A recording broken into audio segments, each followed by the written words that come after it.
Good day, I'm Derek Fildebrand, publisher of the Western Standard, and you're watching The Pipeline. Today is October 27th, 2021, and we've got a great program coming to you today, including some breaking news we're going to get into really quickly.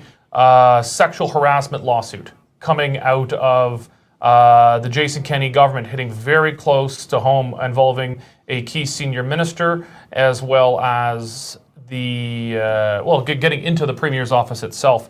We're going to be talking about the appointment of Steven Guilbeault. I don't know how to actually say his name. But Guilbeault, I don't know. Someone can correct me if I'm wrong, probably am.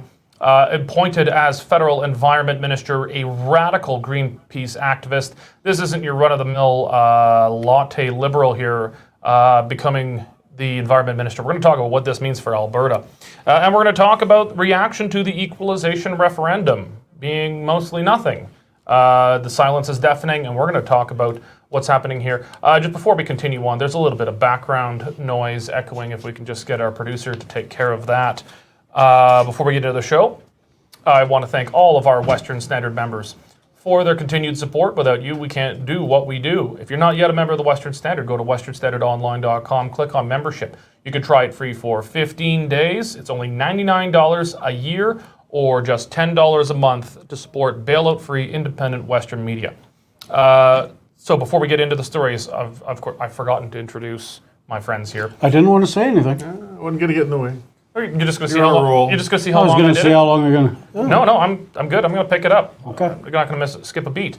You know what? Just introduce yourselves. Yeah. Hey, I'm Dave Naylor, news editor of the Western Standard, and that's Corey Morgan, columnist extraordinaire and political commentator. Well, thank you, Dave. I really appreciate it. It's a pleasure to have you on the show today, Corey. You're just looking right past me. Right past me. Okay. That's going to be like that. All right, breaking news coming from the legislature. CBC reporting a story that actually we've been aware of for some time, but did not yet have a source on the record. I feel a bit bad, actually. We didn't pick this up. So I'm actually not very surprised to see this story come out today. Dave, why don't you break it down? Yeah, this is a massive bombshell, Derek. A chief of staff to one of the ministries in the Kenney government has filed a lawsuit. CBC has obtained the details of the lawsuit, and they're shocking. She alleges sexual harassment in the workplace at the Alberta legislature. She alleges cabinet ministers were openly drinking. She alleges sexual harassment from the said cabinet ministers. She particularly names Alberta Agriculture and Forestry Minister Devin Dreeshen as being one of the heavy drinkers and part of the problem. This is a huge problem for Kenney. Did he know? Did he not know? But it's going to be a rough ride for him on this one for sure. Yeah. So the complainant in the lawsuit is Ariella Kimmel. Actually, I've known her for a long time. We were interns together many moons ago. She was brought in as a staffer right after the UCP was elected, a senior staffer. I don't want to get the order wrong. I believe she started working directly in Kenney's office. She may have been a chief of staff to a minister at some point. There was an on-again, off-again relationship with the minister. That kind of stuff I don't think is our business, but it is stuff that's cited in the lawsuit leading up. It alleges very heavy drinking. I can tell you, I spent some time around the legislature. There is a lot of drinking going on around the legislature and in private offices. And I don't think there's actually anything necessarily wrong with that, but it's that some of this heavy drinking apparently devolved into some screaming, bringing female members of the staff to tears, alleged sexually inappropriate comments. Again, all of this is alleged. Just bookending this entire part of the conversation in case there's any lawyers who watch this after we speak today. Everything we're saying here is just blanket alleged. We're going to continue to try and say alleged, allegedly, things, qualifiers like that, but just as a blanket statement, alleged. But these are, this is coming from Ariella Kimmel, a very senior staffer in the Kenney government. She was let go, and she is alleging that this has to do with her raising complaints about sexual harassment against other women in senior staff positions in the UCP government, in the Premier's office and other ministers' offices, particularly Devin Dreeshen. It's not a good look. Corey, how big a problem is this going to be for the Kenney government right now? This is nuclear.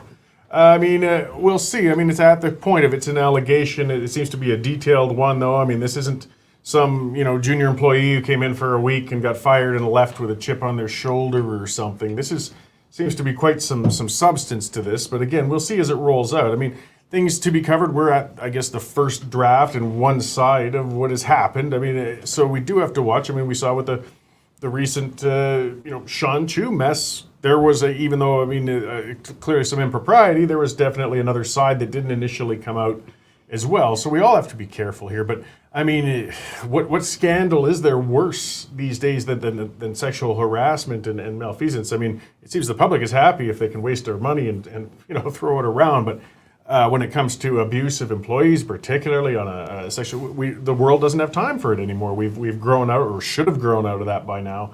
And if any of these start to prove it all true, I mean, this is a government that's already in the toilet for support and trust.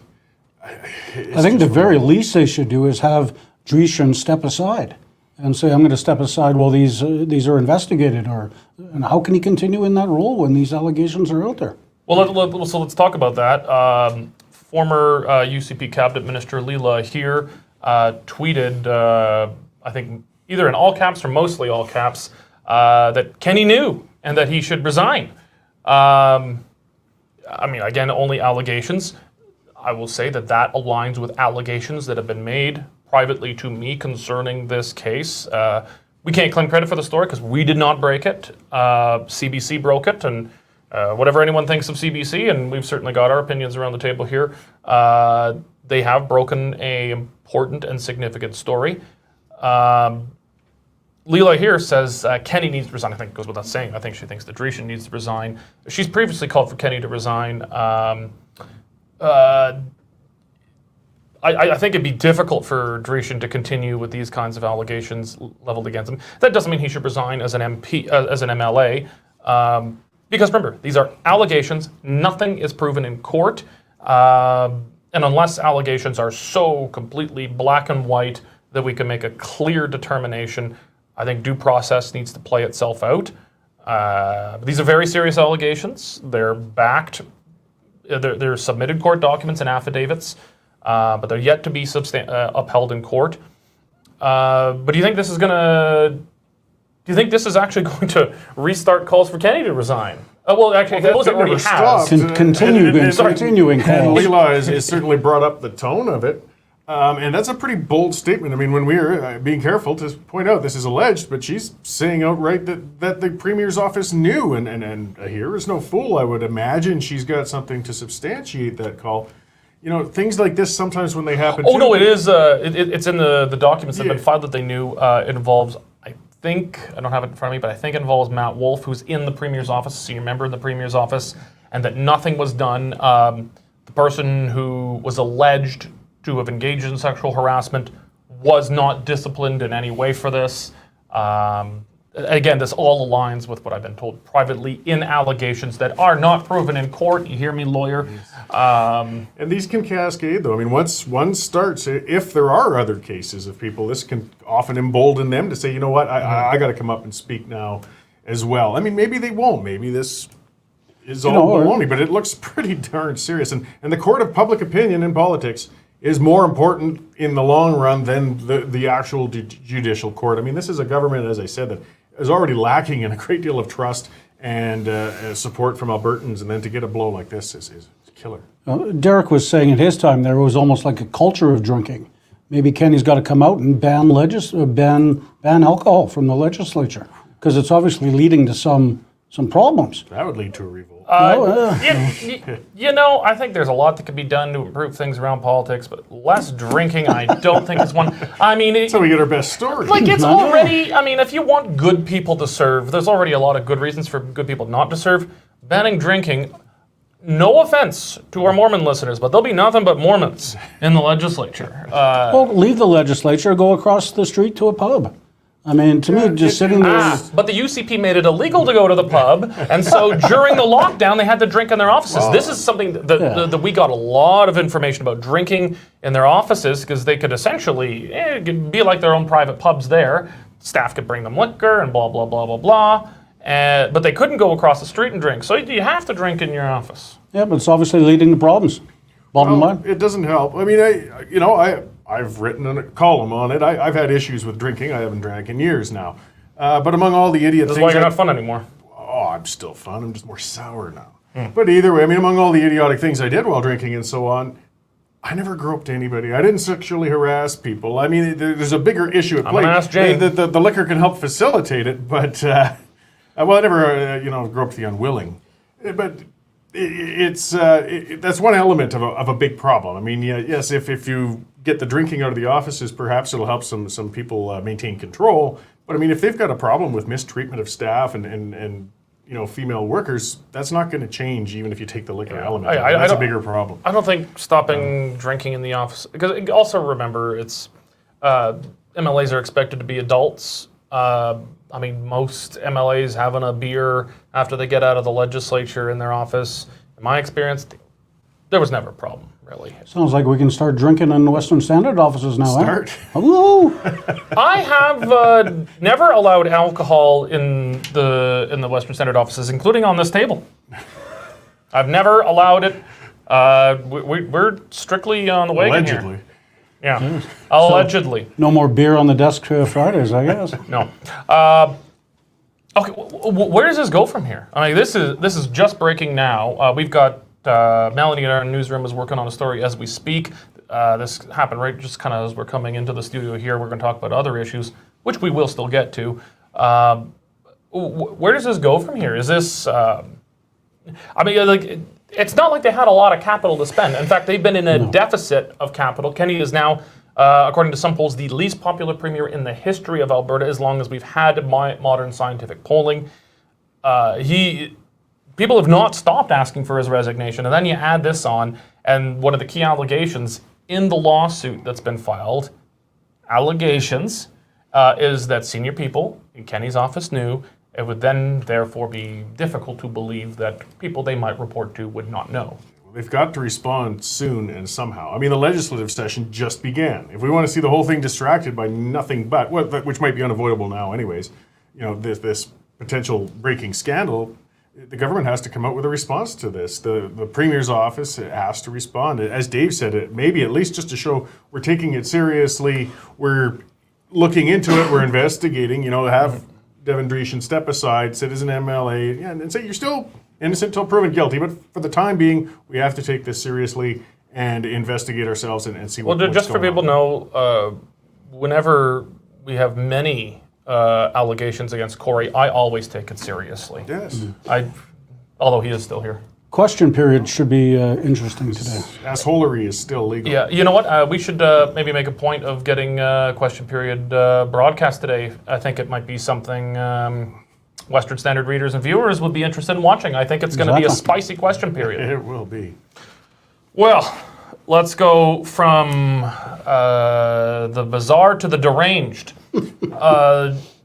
Gibault, he was he was a radical member of Greenpeace and Equiterre, some other environmental loopy group, and you'll talk about the background of some of the stunts he pulled before he was environment minister. But Trudeau did not put him straight into environment as he probably would have hoped after the last election. He went into heritage, where he earned essentially the moniker as the Minister of Censorship. He has been the one leading bills about benevolently regulating content on the internet to make sure everyone's getting the good information approved by the government. Those bills are still going forward, but that's really been his preoccupation as Minister of Heritage. Now he has been sworn in as Minister of the Environment. Dave, tell us a bit about Mr. Gibault. Well, basically, you could accuse him of being an eco-terrorist. He was involved back in the day. Allegedly, for all years. Some would say he was convicted. He has been arrested. Drop the alleged on that. He's been arrested twice, not allegedly. He was part of a group that back in the day climbed onto the roof of Premier Ralph Klein's home, and while his family and children cowered inside because they didn't know what was going on, started installing solar panels on Klein's roof. And then they phoned the media and say, hey, you better get down here, we're doing this. He was also involved in stunts at the CN Tower and all sorts of weird eco-warrior stuff. So he's now being appointed Minister of Environment. And this is a guy who hates pipelines. He has been talking publicly about banning pipelines outright for years. He even mocked Trudeau for his lack of blocking them during a 2017 or 19 Liberal convention in Winnipeg. Trudeau's clearly just clearly too moderate. Yeah. So this is going to be a major problem for Alberta. I'm sure Corey got opinion on it. Premier Kenney had a press conference yesterday. He called the appointment, quote, very problematic, quote. So, as Derek said, this is a guy who tried to shut down the internet for Canadians. So now he's in charge of the environment. It'll be interesting to see what he says in Glasgow next week. Well, at least we might be protected by the new Minister of Natural Resources, who was the last Minister of the Environment. Yes. So now you've got the last green maniac in charge of natural resources. And, if the last guy was a maniac, this guy is like a Hannibal Lecter of the oil and gas sector, of the energy sector. He is not using the typical bourgeois, liberal, middling language around net zero and reducing emissions and stopping growth and all this stuff. Gibault is shut it down. He has explicitly said he wants to landlock Alberta oil. He wants to stop pipelines. He wants to end all oil and gas, all fossil fuel use. This guy would be on the radical side of the Green Party, but like some more career-oriented activists do, they don't go for the Green Party or for the NDP. They go for the Liberals and just try to pull them along as sort of a pragmatic play. I think he calls himself a radical pragmatic. And I think that's maybe suitable. Like, this guy would be a better fit as the extreme end of the Green Party, but he went Liberal because it gets him into power. Corey, Kenney has said this is, what was it, problematic? Very problematic. Very problematic. Wave of the finger. The Liberals killed the tech mine, and Kenney more or less said that was problematic too.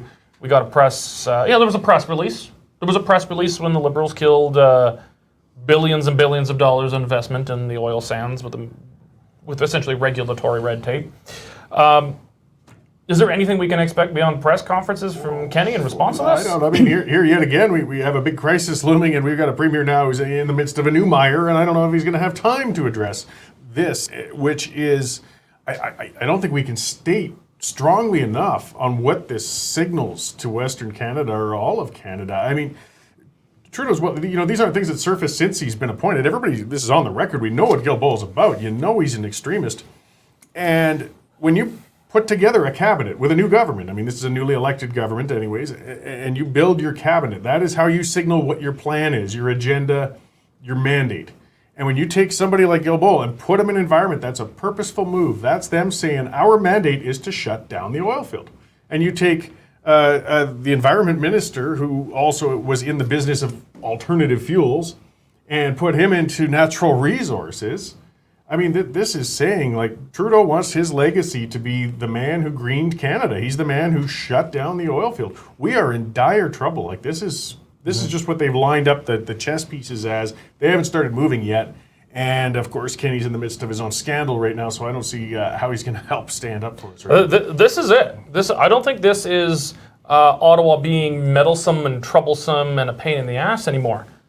I think you put it right. They have moved the pieces on the board to get ready for a checkmate of Alberta's energy industry here. This is it. And they're going to move. I think it should be very clear. They're going to move now. I mean, if the federal government did this with any equivalent industry, especially one as important to us, but in Quebec would raise an army. They wouldn't just declare independence. They'd probably try to attack Ottawa. They'd start lobbing artillery over the Ottawa River from Gatineau. I mean, there is no way that Quebec would accept this. And frankly, few places in the free world would ever accept this. But I don't think the Alberta government is going to be in any position to do anything about it because they're just consumed with scandal and internal political intrigue right now. And it's already damaging us. You know, like, just think of the investment chill. I mean, how it must be to be, you know, a broker in Alberta who's been trying to sell and getting foreign investment. It's already been a pain. We've already got a hostile federal government. And heavy-duty investors are not fools. They research the jurisdictions where they're putting money in. And they see that. I hate to say it about my own province, but I think you'd be insane to invest in the energy sector in Alberta right now. Especially when you've got the mayor of the big city saying that we're declaring a climate emergency. Yeah, That's not going to do anything to that's a good bring point. in Well, now investment. Trudeau can literally point to the mayor of Alberta's biggest city and say, look, your own mayor agrees that this is a climate emergency and we're going to treat it as an emergency. And what government has ever given itself emergency power that it is not exercised towards authoritarian ends? It always, that is the point of extraordinary powers. And governments have gotten very liberal with the use of declaring emergency powers for themselves. We just have to look at the last nearly 2 years in Canada and across the globe. Governments grant themselves extraordinary emergency powers, and they do some pretty radical things with it. So I think, I mean, the Globe and Mail snickers at this kind of thing. The Toronto Star snickers at it. Frankly, even much of the mainstream government-subsidized press in Alberta kind of snickers at this, that, you know, this is just worry-mongering. Well, no, the Liberals weren't going to strike to shut down Canada's biggest industry overnight. You have to put the pieces in place. And now it looks like the Queen has got a straight run at our King. Scary days.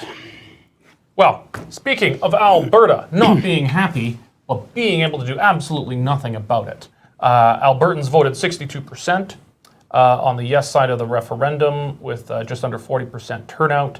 I mean, not quite as massive a mandate as we would expect on something like equalization, but I think it's pretty accepted wisdom at this point that it was the massive unpopularity of the Kenney government right now that drew that vote down, but it is still a clear mandate, 62%. It was never expected that, I've never expected much to come from this. I voted yes. I felt that it's something we should do regardless, but that nothing was going to come from it unless we had to do something about equalization or else option. Kenney has explicitly taken every single or else option off the table. The government is completely consumed in a chaos of daily evolving scandals, like just today. So Albertans did this, and well, what's been the reaction, Dave, and the rest of Canada? Crickets, to be honest. Kenney called 62% a tremendous mandate. Really hasn't been much response from Trudeau. Former Prime Minister Jean Chrétien did a series of book interviews on the weekend. He said the whole thing was silly, that it's not going to have any effect whatsoever. Pointed it out, you need 7 out of the provinces to agree with it. Naheed Nenshi, the former mayor of Calgary, doesn't seem to be going anywhere, and he's piped in. He says Trudeau should reject the referendum.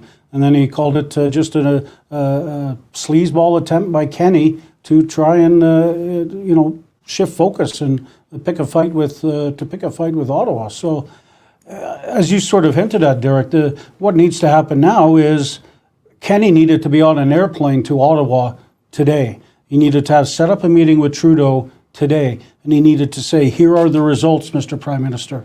Let's talk. He's not going to do that. He's fighting for his political skin right now.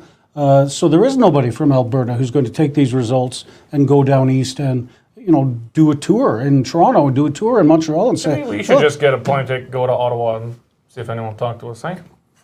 You'd probably have about as much effect. Yeah, exactly. So crickets from the rest of Canada, and even people here saying it's not worth the paper it's printed on. So I've thought that whatever else I think of Kenney, very clearly this was not some last minute distraction trying to save his political skin. This was a promise that went back before Jason Kenney even considered entering provincial politics. It went back to the Wildrose Equalization Fairness Panel, of which I sat on. It was a professor, Brian Jean and I, and this was announced back in 2016 or maybe early 2017. I think 2016. Yeah, 2016. And I mean, more than 2 years before Jason Kenney became Premier of Alberta, it's before he even considered entering provincial politics. But I suppose they're going to try and play it that way. I think there's a bigger problem here. Kenny's Fair Deal panel was in a response to the explosion of the Wexit movement immediately after the previous federal election in October 2019. We were covering that because the Western Standard launched 2 days after that federal election. And I remember I was in the room when he announced the creation of this of the Fair Deal panel and its mandate, and it was meant to suck the oxygen out of the Wexit guys and try to channel into saying, okay, well, I'm going to at least do a bunch of the things you like, so you need to continue to back me. Well, nothing's come of it. The Equalization panel was kind of a flop. Not a lot of real strength came out of it. We've now held the Equalization referendum. Well, crickets. Absolutely nothing's happening. Is this going to, do you think, the failure to get results for Kenny, is this going to further weaken him on his right, somewhat sovereigntist flank? Like, how is Paul Hinman feeling right now? Well, probably frustrated as an Albertan, but happy in that, yeah, Kenny's just losing support on yet another front further. As you said, I mean, the Fair Deal panel came about to calm the outright secessionist pressures that were starting to rise up, and I think it worked. Gave people another outlet. I mean, the term I've always used for Alberta is a reluctant separatist. We know we got to go, but we're going to try everything before we get there.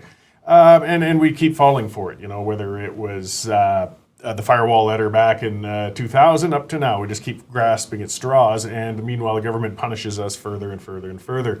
I mean, this is something he should have been able to pick up and run with. I mean, even if within a moment of modesty to say, look, I mean, I know the bulk of the province is ticked off with me right now, but still 2/3 of them at least recognize that equalization stinks. It's robbing Albertans. It's an unfair program. It's not good, and we've got to start talking about this because it's just not sustainable for us right now. Move with it. Use it. And then when you get, as you know, Nenshi giggling along saying they'll ignore you, you're right in the head. So then we move on to something else. Where's our pension plan, Kenny? That was part of the panel. Where's the police force? Do something. Quit firing friggin' blanks. I'm sick as hell of that. Writing letters. They don't give a shit what you think, Jason. So you got to do something. But now might be too late. I don't think I can top that. No. Let's pull a George Costanza. Just end it right there. I'm out. Happy birthday, by the way. Oh, thank you. Thank you. I was for the 2 years of us. 2 years of us. Oh, yes. Yes. Happy birthday to the Western Standard. The Western Standard is now 2 years old. I wasn't even thinking. Western Standard turned 2 years. It's 2 years of us. Yeah. It's been a wonderful time. Wonderful. I didn't get you flowers. Oh, Maybe a beer. Maybe I'll get you a beer. Sure. But except there's no drinking in the office. No, we would never drink in the office because Corey will harass us. That's right. That teetotaling pain in the ass. Yeah. 2 years of the Western Standard. It's been a hell of a ride. I mean, we started as a pretty small startup, working out of our basements essentially, and we have just grown tremendously. We've built, we brought a great team together here. I'm really proud of everyone. I'm getting all teary, I'm getting all flustered here. We brought a great team together of reporters, of columnists, of people on the operational staff that you don't normally see behind the camera or behind the computer screen. And all of it is thanks to our members. With your support, we've rebuilt some independent Western media where next to none was really existing before. And I think there's a long way to go here. We're going to continue to build. We're going to get bigger. We're going to get better. We're going to continue to produce more and better quality news and opinion and video content for all of you guys. That's a great way for me to say. Continue with your Western Standard membership. If you're not yet a member of the Western Standard, we need you. Check us out, westernstandardonline.com/membership. Try it free for 15 days. It's only $99 a year or $10 a month. Bailout free, kick-ass, independent Western media. Thank you very much, all of you, and God bless.